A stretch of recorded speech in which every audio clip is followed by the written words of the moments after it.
ISTQB Foundation Level, question 594.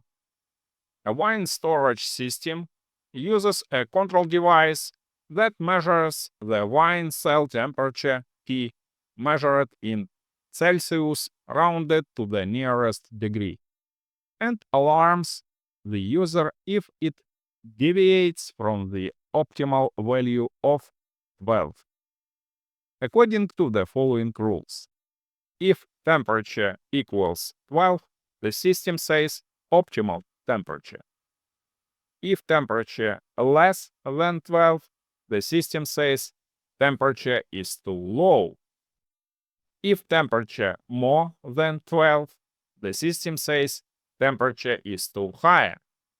You want to use the 3-point boundary value analysis BVA to verify the behavior of the control device.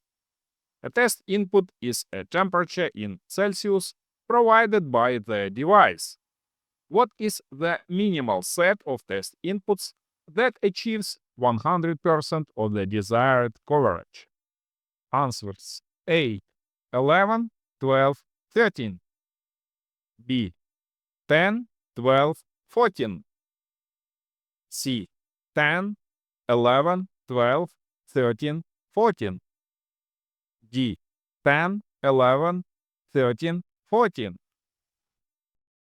Take a moment to subscribe to my channel and hit the bell icon to don't miss new ISTQB questions and answers that will help you guaranteed enhancing your skills.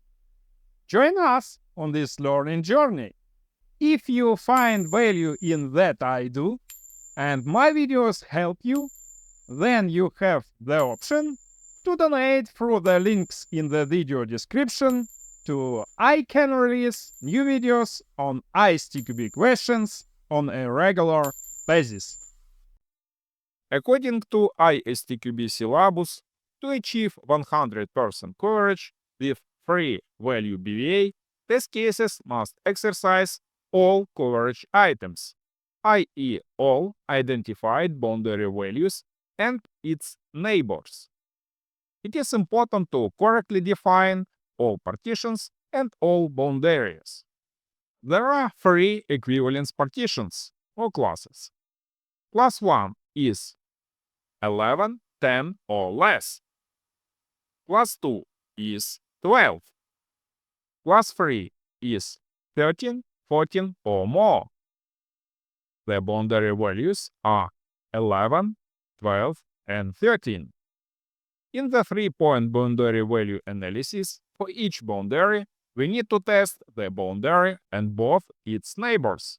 So, for 11, we test 10, 11, 12. For 12, we test 11, 12, 13. For 13, we test 12, 13, 14. We eliminate duplicates or repetitions. Altogether, we need to test 10, 11, 12, 13, and 14. In summary, correct answer is C. 10, 11, 12, 13, 14. 5 test cases is the minimal number of test cases to achieve 100% equivalence partitioning coverage, and answers A, B, D are wrong. My recommendation: please remember that boundary value analysis BVA can only be used for ordered partitions. The minimum and maximum values of a partition are its boundary values.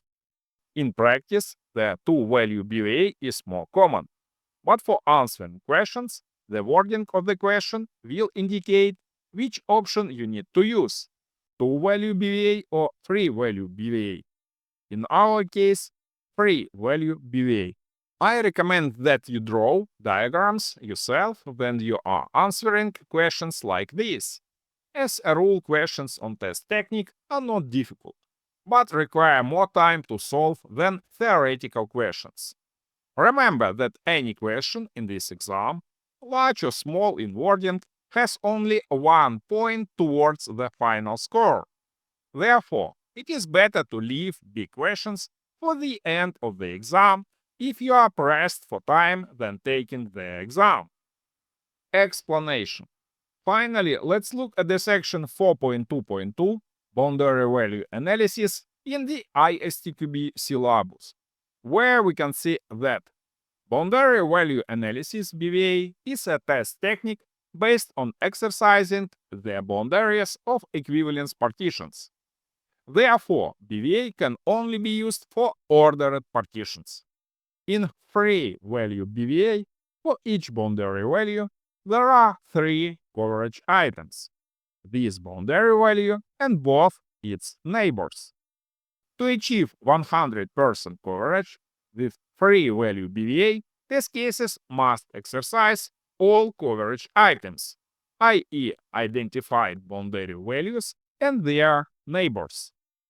This is fully consistent with our solution and the correct answer C. Use this amazing opportunity to prepare for the ISTQB Certified Tester Foundation Level exam via my YouTube channel, and you will pass it for sure. Don't stop, never give up.